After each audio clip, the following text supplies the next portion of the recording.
SG Consultancy Services. Study MBBS in Russia, Philippines, Uzbekistan.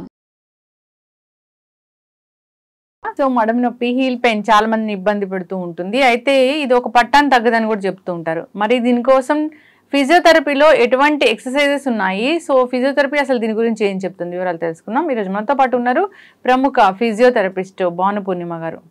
Madam నమస్తే అండి. నమస్తే అండి. మడమ నొప్పి చాలా మందిని ఇబ్బంది పెడుతూ ఉంటుంది.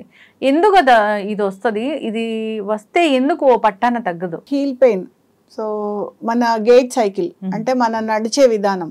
సో నడిచే విధానంలో ఫస్ట్ మన హీల్ అనేది ఫుట్ అంటే హీల్ అనేది గ్రౌండ్ కి టచ్ అవుతుంది. సో దాని తర్వాత మిగిలిన ఫుట్ అనేది గ్రౌండ్ కి టచ్ అవుతుంది. సో అంటే మన బాడీ ఎంటైర్ వెయిట్ మొత్తము గ్రౌండ్ మీద ఫస్ట్ తీసుకునేది మన హీలే. సో అంటే రిపీటెడ్ గా హీల్ మీద ప్రెషర్ పడటం వల్ల, ఎక్కువ ప్రెషర్ దాని మీద పడటం వల్ల ఈ హీల్ పెయిన్ అనేది వస్తూ ఉంటుంది. మనం కామన్ గా ప్లాంటార్ ఫైసైటిస్ అని పిలుస్తూ ఉంటాము. రిపీటెడ్ గా పడుతూ ఉండి దానికి రెస్ట్ లేకపోవడం వల్ల, కంటిన్యూస్ గా ఎక్కువసేపు నించోవడం వల్ల, లేకపోతే సడన్ గా బరువు పెరగటం వల్ల, ఇలాంటి కారణాల వల్ల ఈ హీల్ పెయిన్ అనేది వస్తూ ఉంటుంది. ఫ్లాట్స్ వేసుకొని నడవటం వల్ల, ఇప్పుడు కంప్లీట్ గా ఫ్లాట్ నడిస్తే కూడా ఈ హీల్ పెయిన్ వచ్చే అవకాశాలు ఎక్కువగా ఉంటాయి. అట్లా ఉంటుందా? ఉంటుందండి. చాలా మంది ఫ్లాట్స్ వేసుకోండి అని చెప్తా ఉంటారు. అవునండి, అంటే కంప్లీట్ ఫ్లాట్ కాకుండా కొంచెం హీల్, హాఫ్ ఇంచ్ టు, అంటే పాయింటెడ్ హీల్స్ వేసుకోమని కాదు, half inch to 1 inch heel maintain చేయడం వల్ల కూడా ఈ ప్లాంటార్ ఫైసైటిస్ రాకుండా చూసుకోవచ్చు. అంటే ఏం లేదు, బేసిక్ గా మనము మన హీల్ మీద పడే ప్రెషర్ ని తగ్గిస్తున్నాం. సో రిపీటెడ్ కంటిన్యూస్ ప్రెషర్ వల్ల అక్కడ ఉన్న ప్లాంటార్ ఫేషియా అనేది ఇన్ఫ్లేమ్ అయ్యి ఈ హీల్ పెయిన్ అనేది వస్తుంది. రకరకాల బాంబ్స్ అవి రాస్తూ ఉంటారు, రకరకాల ఎక్సర్సైజులు కూడా చేస్తూ ఉంటారు, డాక్టర్ దగ్గర వెళ్తూ ఉంటారు, టాబ్లెట్స్ వాడుతుంటారు, కానీ తగ్గదు అని చెప్తుంటారు. పెద్ద కంప్లైంట్ అది. తగ్గకపోవడం అనేది ఏమి ఉండదండి. సో మనం ఈ హీల్ పెయిన్ అంటే ప్లాంటార్ ఫేసైటిస్ అని మనము కామన్ గా, అంటే మనం దీన్ని ఎలా ఐడెంటిఫై చేయాలి అంటే, మంచం మీ నుంచి లేవడమే అడుగు కింద పెట్టలేకపోతారు, సూదులతో గుచ్చినట్టు విపరీతమైన నొప్పి, 4 అడుగులు వేసాక కాస్త సర్దుకుంటుంది, మళ్ళీ ఎక్కువసేపు కూర్చొని లేచిన వెంటనే ఒక 4-5 అడుగులు విపరీతమైన పెయిన్ ఉంటుంది, తర్వాత కాస్త సర్దుకుంటుంది, నడుస్తూ ఉంటే కాస్త తగ్గుతుంది, మళ్ళీ కూర్చోగానే వస్తుంది. అది అసలు రకరకాలుగా ఉంటుంది.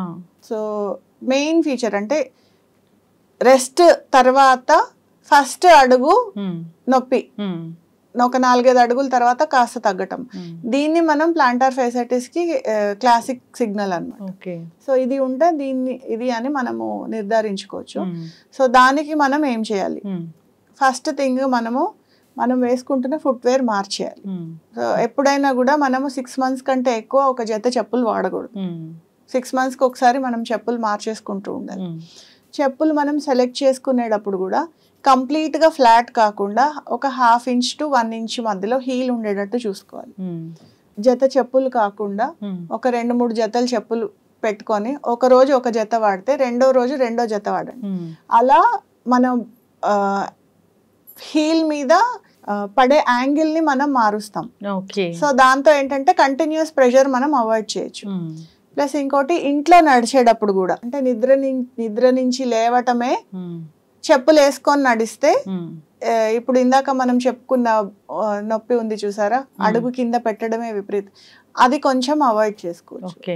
సో ఈ జాగ్రత్తలు తీసుకుంటే కొంచెం హీల్ పెయిన్ నుంచి ఉపశమనం పొందొచ్చు. దీనికోసం ఏదైనా ఎక్సర్సైజెస్ ఉంటాయా, లేదా ఇది ఏమైనా తగ్గించుకోకపోతే ఇంకా ఏమైనా కాంప్లికేషన్స్ వచ్చే ఛాన్స్ అనేది ఉంటుందా? ఇది హీల్ పెయిన్ అనేది స్టార్ట్ అయిన వెంటనే మనము ట్రీట్మెంట్ తీసుకుంటే ఇమీడియట్ గా తగ్గిపోతుందండి. చాలా మంది ఏంటంటే లేవగానే మీకు నొప్పి వచ్చింది, 2 అడుగులు లేవగానే సర్దుకుంది కదా అనేసి నెగ్లెక్ట్ చేసేస్తూ ఉంటారు. నేను అందుకే ఇంత డీటెయిల్డ్ గా వివరించాను. మీకు ఎప్పుడైతే అడుగు పెట్టగానే కాస్త నొప్పి అనిపిస్తుందో, ప్లాంటార్ ఫైసైటిస్ అని మీరు గుర్తించి మీరు డాక్టర్ని కన్సల్ట్ అవ్వటమో లేకపోతే ఫిజియోథెరపిస్ట్ని కన్సల్ట్ అవ్వటమో చేస్తే ట్రీట్మెంట్ తీసుకుంటే మీకు ఇమీడియట్గా తగ్గిపోతుంది. వితిన్ 1 వీక్ to 10 డేస్లో పూర్తిగా దీన్ని నయం చేసుకునే అవకాశం ఉంటుంది. సో దాని తర్వాత ఇందాక నేను చెప్పినట్టు ఫుట్వేర్ అది జాగ్రత్తలు తీసుకుంటే ఫ్యూచర్లో మనం రాకుండా దీన్ని నివారించుకోవచ్చు. ఓకే. అలా కాకుండా డాక్టర్ దగ్గరికి ఎప్పుడు వెళ్తారు అంటే ఇంకా కంటిన్యూస్గా అది ఇబ్బంది పెడుతోంది, రెస్ట్ తీసుకుంటే కూడా విపరీతంగా నొప్పి వస్తుంది అన్న స్టేజ్ వచ్చిన తర్వాతే డాక్టర్ దగ్గరికి వెళ్తారు చాలా మంది. సో అలాంటప్పుడు ఏంటంటే హీల్ స్పర్ అంటే ఎక్స్ట్రా చిన్న బోన్ లాగా పెరుగుతుంది. ఎక్స్ట్రా బోన్ ఏంటంటే చిన్న హుక్ లాగా ఏర్పడి, ఇప్పుడు ఎక్స్రేలు చూస్తే మనకు క్లియర్గా తెలుస్తూనే ఉంటుంది. అది ఏదైతే ప్లాంటర్ ఫేషియస్ స్ట్రెచ్ ఏదైతే ఉందో దాన్ని ఇలా లాగినట్టుగా వస్తూ ఉంటుంది. ఆ లాగినప్పుడల్లా వీళ్ళకి షాక్ కొట్టినట్టుగా ఫీల్ అవుతూ ఉంటారు. సో అది మీకు కాంప్లికేషన్. ఆ స్టేజ్ వస్తే కనుక తగ్గటము చాలా లేట్ అవుతుంది. తగ్గకపోవడం అనేది ఉండదు, తగ్గుతుంది, కానీ ట్రీట్మెంట్ అనేది కొంచెం ఎక్కువ టైం తీసుకుంటుంది. అంటే ఇది చాలా రోజులు పడుతుంది పూర్తి స్థాయిలో తగ్గడానికి, కాబట్టి ఇది తగ్గని పెయిన్ అన్నట్లు. ఇనీషియల్ గా మనం గమనించిన వెంటనే ట్రీట్మెంట్ తీసుకుంటే అంత ఇబ్బంది ఏం కాదండి, తొందరగానే తగ్గిపోతుంది. అంటే ఒక ఫిజియోథెరపిస్ట్ దగ్గరకు వస్తే దీన్ని ఎలా తగ్గిస్తారు? ఫిజియోథెరపీలో అల్ట్రాసౌండ్ ట్రీట్మెంట్ ఉంటుందండి. సో దాంతో ప్లాంటర్ ఫేషియా ఎక్కడైతే ఇన్ఫ్లేమ్ అయిందో ఆ ఇన్ఫ్లమేషన్ అనేది ట్రీట్మెంట్ తో తగ్గించుకోవచ్చు. సో ఈ ట్రీట్మెంట్ కాకుండా నేను ఒక చిన్న టిప్ చెప్తానండి. ఇది ఫాలో అయితే దీంతోనే తగ్గిపోతే అసలు మీరు ఫిజియోథెరపీ దగ్గరకు కూడా రావాల్సిన అవసరం లేదు. సో అదేంటంటే ఒక 2 ట్రేస్ తీసుకోవాలి. 2 ట్రేస్ కానీ టబ్స్ కానీ గిన్నెలు కానీ ఏవైనా సరే. ఒక దాంట్లో హాట్ వాటర్ అంటే వేడి నీళ్ళు, అంటే మన బాడీ ఎంత హీట్ అయితే టాలరేట్ చేయగలుగుతుందో అంత టెంపరేచర్లో వేడి నీళ్ళు. ఇంకొక దాంట్లో ఐస్ కోల్డ్ వాటర్, అంటే కొన్ని వాటర్ తీసుకొని అందులో ఐస్ క్యూబ్స్ వేసుకుంటే ఐస్ కోల్డ్ వాటర్ అవుతుంది. సో ఆల్టర్నేట్ గా హాట్ వాటర్ కోల్డ్ వాటర్ లో మనం కాళ్ళు అనేది పెట్టాలి. సో ఫస్ట్ ఒక 3 సెకండ్స్ హాట్ వాటర్ లో పెట్టాలి, ఇమ్మీడియట్ గా తీసి ఒక 2 సెకండ్స్ ఐస్ కోల్డ్ వాటర్ లో పెట్టాలి. Hot water ice cold water, hot water ice cold water. So అలా ఆల్టర్నేట్ గా చేస్తూ ఉంటే మీకు ఇమీడియట్ గా దీని నుంచి ఉపశమనం లభిస్తుంది. అలాగే ఒక్కొక్కసారి ఈ హీల్ పెయిన్ ఎక్కువ వేధిస్తున్నప్పుడు స్వెల్లింగ్ వచ్చేస్తూ ఉంటుంది. అడుగు కొంచెం స్వెల్లింగ్ వచ్చేసి రెడ్నెస్ లాగా వచ్చేసి చాలా ఇబ్బంది పెడుతుంది. అలాంటప్పుడు ఐస్ తీసుకొని ఒక చిన్న కర్చీఫ్ లో మూట కట్టి ఆ స్వెల్లింగ్ వచ్చిన చోట రుద్దితే కూడా దీని నుంచి ఉపశమనం పొందొచ్చు. సో ఈ టిప్ కనుక పాటిస్తే మాక్సిమం తగ్గిపోతుంది. ఇన్ కేస్ మీరు ఇది ఫాలో అయినా కూడా తగ్గట్లేదు అంటే అప్పుడు ఫిజియోథెరపీ ట్రీట్మెంట్ తీసుకుంటే సరిపోతుంది.